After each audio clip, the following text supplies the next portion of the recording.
Amen. Thank you. I had no idea that when I wrote that stuff down on that little submission form that it was going to be read. So sorry if it sounded like a dating profile. Definitely had zero idea that any of that was going to be read. I was also going to give a little bit of an introduction to myself, but I feel like I no longer need to. My name is Matthew Casillas. I'm the Associate Youth Minister over at 10 Mile Christian Church. I know a couple of you guys. I know Taylor. I know Jaden. I don't know where Jaden went. There he is. What's up, Jaden? Those are two of my volunteers over at 10 Mile and our middle school ministry.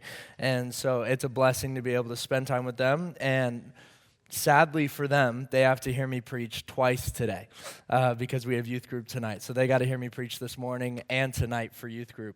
I was born and raised in Los Angeles, California. My parents still live out there. I have an older sister. She's married and she lives out as, oh, that's just right there. It's not on the screen. That's awkward. We're going to put that picture up in a second. My sister lives in Seattle with her husband, Luke, and they just had their very first baby. We can put that picture on the screen. That is me meeting my niece for the very first time. Her name is Raina, and we have a better picture of her here, right here. There she is. That's little Raina. And I have never been a baby guy, sorry to say, but this girl has my heart. I love this little girl.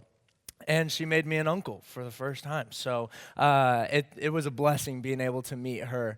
And I was just thinking about babies in general and how whenever parents want to talk to their baby, like babies want to communicate.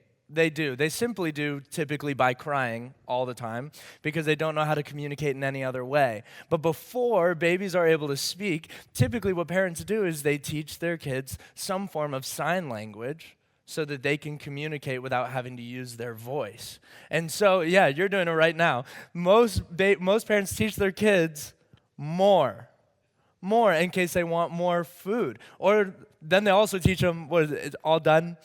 Like all done is this, that? And something like that. And so they'll teach them more and all done so that their child can communicate to them before they're able to speak. And I just think it's funny. Raina's too tiny. She's not old enough yet to understand all of that. And so eventually Megan and Luke will be teaching Raina those little sign language things so that she'll be able to communicate. But she's not there yet. But my fear is genuinely that from the moment we've been able to communicate more, that we haven't stopped ever since. From the moment we've been able to start, we see the seeds of greed being planted in our souls, even just as babies. And even, it's not just babies. I don't know if any of you guys know the name J.D. Rockefeller. Rockefeller was one of the wealthiest men in all of history. And during the Industrial Revolution, he was the one who created the Standard Oil Company. And even compared to people today, he is still one of the wealthiest men to ever live.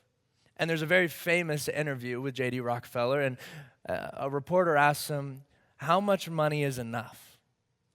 And his famous answer is, just a little bit more.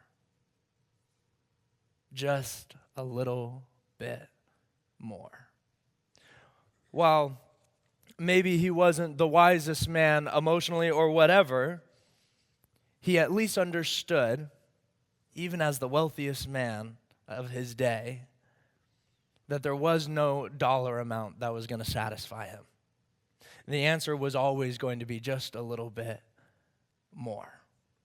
And so we see it in babies. We see it in one of the wealthiest men to ever live. And the truth is that that little seed of greed is everywhere in between as well. Why? Why do we all want more? Well, very simply, we're not satisfied. We want more because we're not satisfied. We want to be satisfied. If we take it a layer deeper, maybe it's not just that we want to be satisfied, it's that we want our needs met. Or at least we want to have the capacity to meet our needs if they are ever to arise. Well, then if that's what it is, you take it one step deeper. I think what it is we want peace. I mean, we want to be satisfied. We want our needs met. We want to have the capacity to meet our needs if they're ever to arise. What that sounds like to me is we want peace. We want to be able to walk around in our lives and be able to have the capacity to just know everything's going to be okay. That we're taken care of. That if something were to arise, we can reach into our back pocket and meet it. That if any fires are going to be set, we have water to put them out. That if we're ever to get hungry, that we have food to satisfy us. Or if we ever get thirsty, we have water to satisfy it. We want peace. Well, and greed offers us peace, but it doesn't provide. It offers us peace, but it doesn't provide. Very simply, and maybe a little too simplistically, that's my definition of sin. Something that promises us something holy, but provides something evil, or provides something broken. Convinces us, lies to us, distorts the truth in a way that we are convinced we can achieve something holy by doing something unholy. Two quick and easy examples. First of all, pornography offers us connection, offers us intimacy. But what it actually provides is loneliness and actually a disconnect, whether or not the people around us know, a disconnect from the relationships that we have around us. Or gossip. Gossip offers trust. It offers us the capacity to be in a group of people and have trust where we can maybe speak negatively about somebody or something that's not there within the circle, and we feel bonded. We feel like that circle is trustworthy, but what it truly provides is distrust, because if somebody's willing to say something that negative about somebody not in the circle, who knows if they're saying that about you when you're not around. You see, sin offers something holy, offers something of God, but provides something that's quite the opposite. Greed is the same. It offers us peace, yet it actually provides chaos. I mean, the most simplistic and easy way to show this is think about clothing. I had a favorite brand. It's called Young LA, a favorite brand of clothing. Found it about 4 years ago, and for about the last 3-4 years of my life, I don't think I've bought clothes from any other website. And my middle schoolers make fun of me relentlessly for it. Every single week, one, because I own more than 7 shirts, but they only see like 7 of them. They're like, "Oh, Matt, you're wearing a new shirt this week." It's like, no, you just weren't here 3 weeks ago, and I wore it 3 weeks ago. My closet is so simplistic, and it's basically all Young LA until I just found a new clothing brand that I actually really like, and so now there's 2. My closet is pretty sad. It's pretty pathetic. There's not much in there, and it's all the same, and it's just clothes that I enjoy wearing, and I wear them over and over and over again. Taylor and Jaden can probably attest to them seeing me wear the exact same outfit way too often because they see me twice a week. So they probably have seen all my outfits at least 3 times. That's just how it is. But the truth of the matter is, I look at my middle schoolers when they say, "You don't own clothes," and I look at them, and I'm like, your life is filled with chaos. You look in your closets, and you're like, "I don't have anything to wear." Meanwhile, you have way more things to wear than I do. And so really, really simplistically, the more that they have, the more anxiety they have when it comes to picking out what to wear. And I don't. Now, that's way overly simplistic and way overly generalized. I understand that. But I think it's a good picture of how greed, how more, sometimes offers us peace. Yet what it provides is chaos or anxiety, the exact opposite of peace. Greed wants more and more and more and more and more, and it never stops. You guys are in a sermon series called More. You've been in it last semester, you're in it this semester. And I love that. Don't hear me say I don't want to talk about more. We're going to talk about more. But my fear is that when we hear more, what we think of is breadth. And so before we get into what I want to talk about more of, I just simply want to define what more is. More does not mean breadth, spreading yourself out so far and thin. More is depth. Depth. The myth of more is breadth. The lie of more is breadth. The truth of more, the blessing of more is found in depth. And today we're talking about fellowship. Fellowship. We read it earlier today, Acts 2:42 through 47, and we'll read it here again in a little bit. But I went to Bible college. I went to Ozark Christian College in Joplin, Missouri. I was there for 5 years. I understand, especially when we talk about fellowship, how the myth of more can run rampant on a campus like this. Let's just be honest. Why? Because, well, there's a lot of churches in town that you can go to. There's a lot of ministries in town that you can serve in. And there's a lot of people in this town who need Jesus. There's a lot of small groups that you can join. There's a lot of classes that you can take. I fear that some of you see the number of churches that you can go to, and so you do.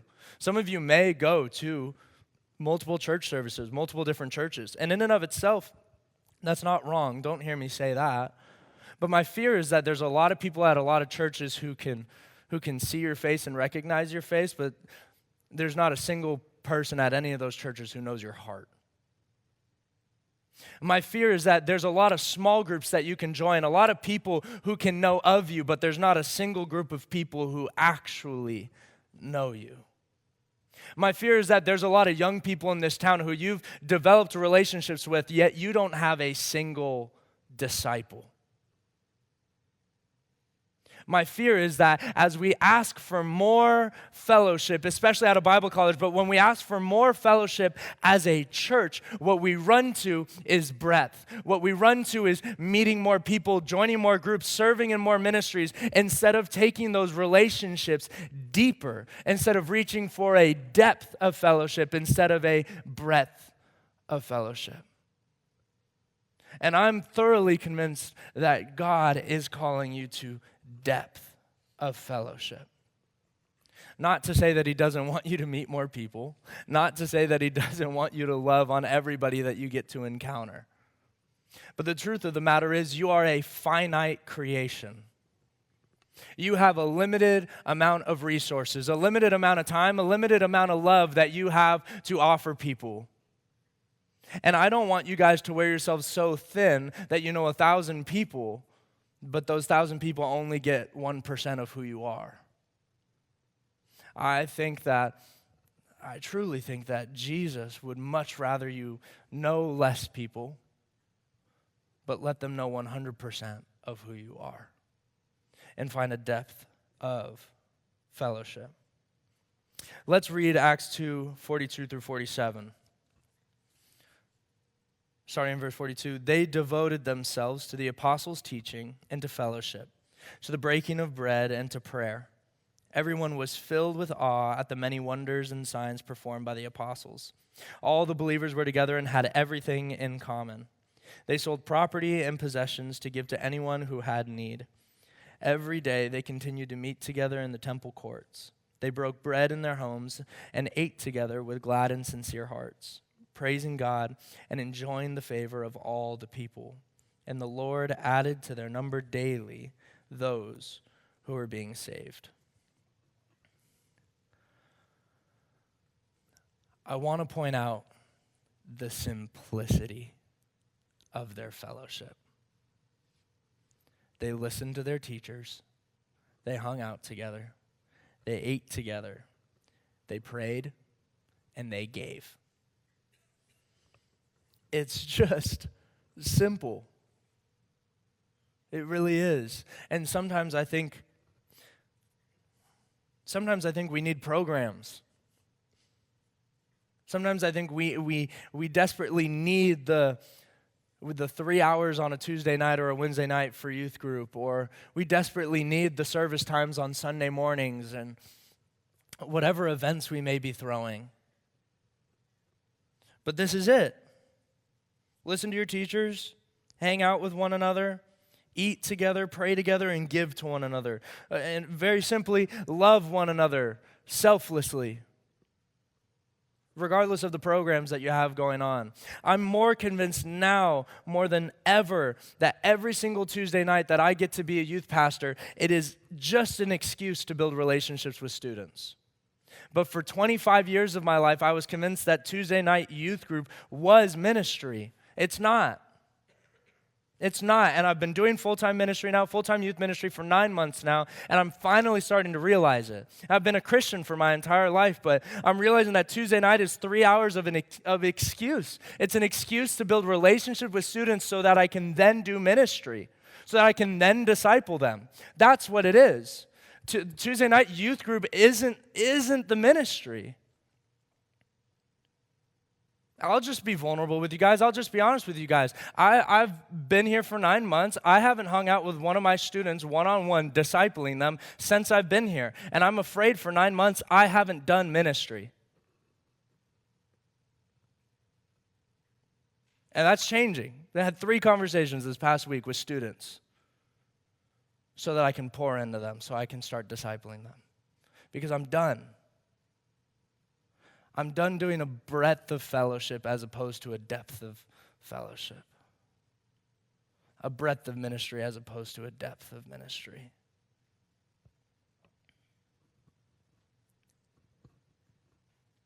My simple challenge for you guys is this.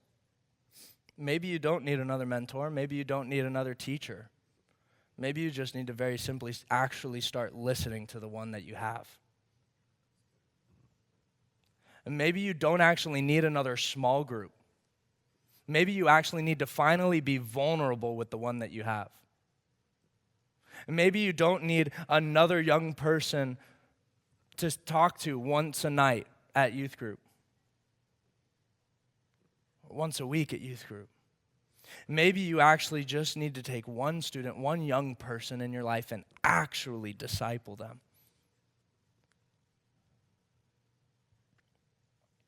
Maybe you don't need 10 more things on your prayer list. Maybe you need to spend enough time in prayer over one thing that matters, that your knees start to blister.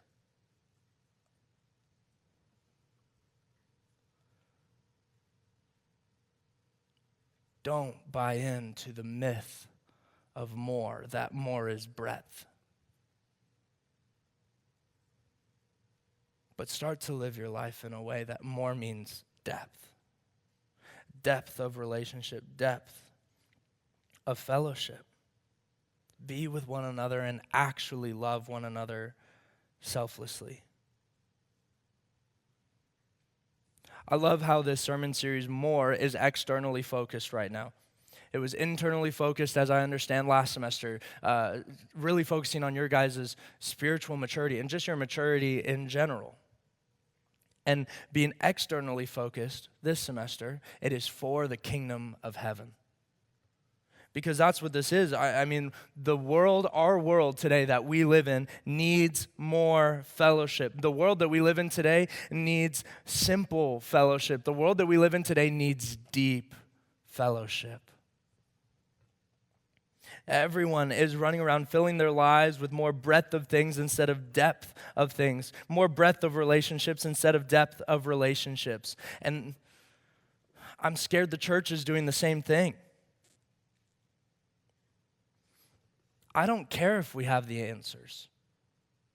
I mean, I do, but the world doesn't care if we have the answers if we don't have the deep relationships. People won't stay. They won't. Sorry to tell you. I was a theology major. I studied. I got all the answers for 5 years, and I love learning. I'm still learning today. I'm trying to get the right answers. But the more I learn about the truth or the right answers, the more I learn that people don't care. People don't need the answers. People want to be loved. That's it. And so I don't care if your church has the right answers. If they're not loved in your church, if they don't find deep fellowship in your church, if they don't find deep relationships in your church, they won't stay. They might not show up in the first place. Here's the other crazy thing. If you have deep fellowship, deep relationships, deep love at your church, people will stay, even if your theology is whack. Why do you think cults work? Why do you think people stay in toxic relationships?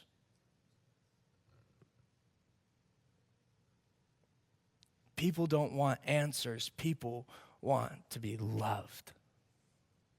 And that comes from a depth of relationship, not a breadth of relationship. That comes from people walking into your church or walking into your life and them not feeling like they're just another thing thrown on your plate. But what they actually are is someone that you're willing to invest in.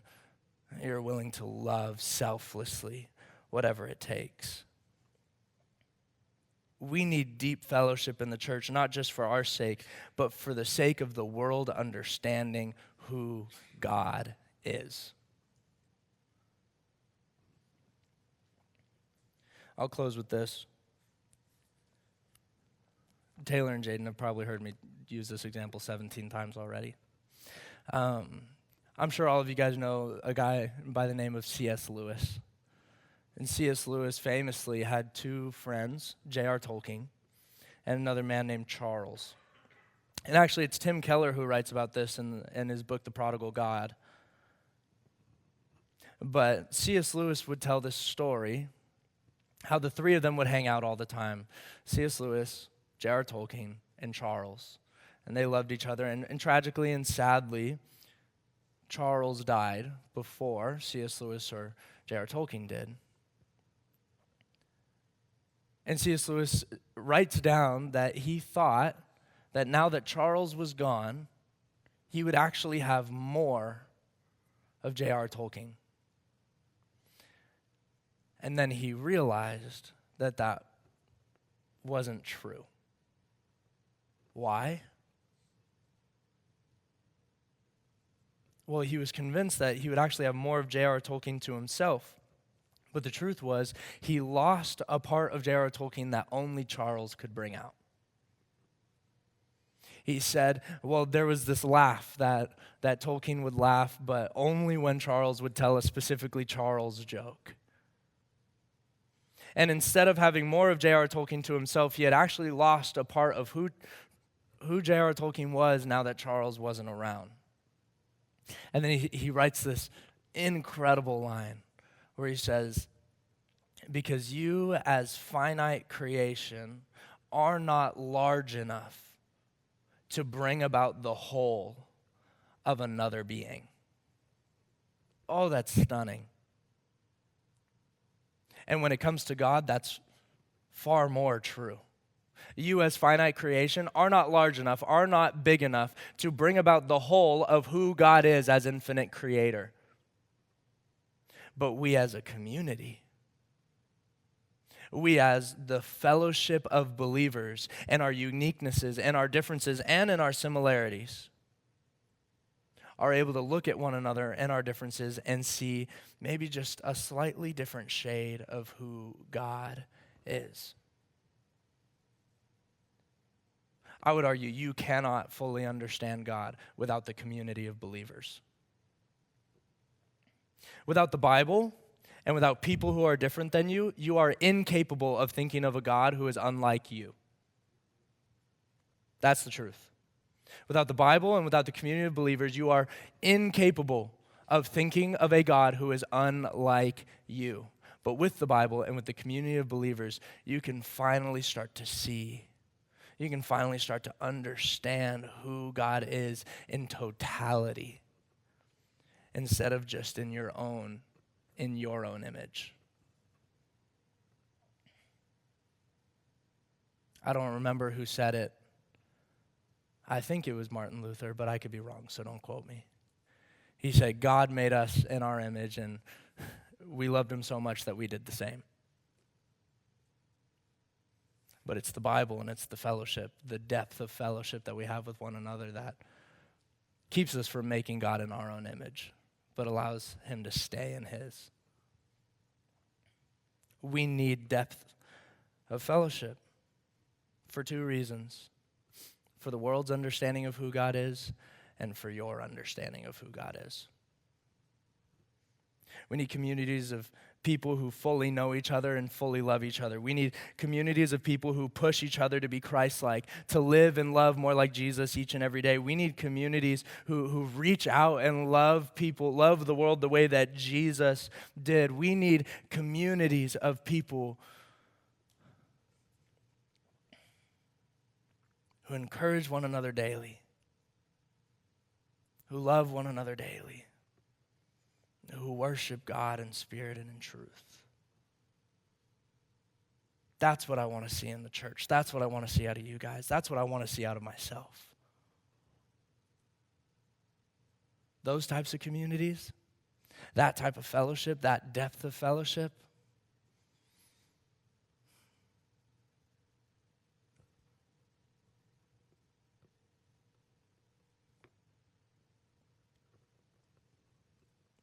let's pray.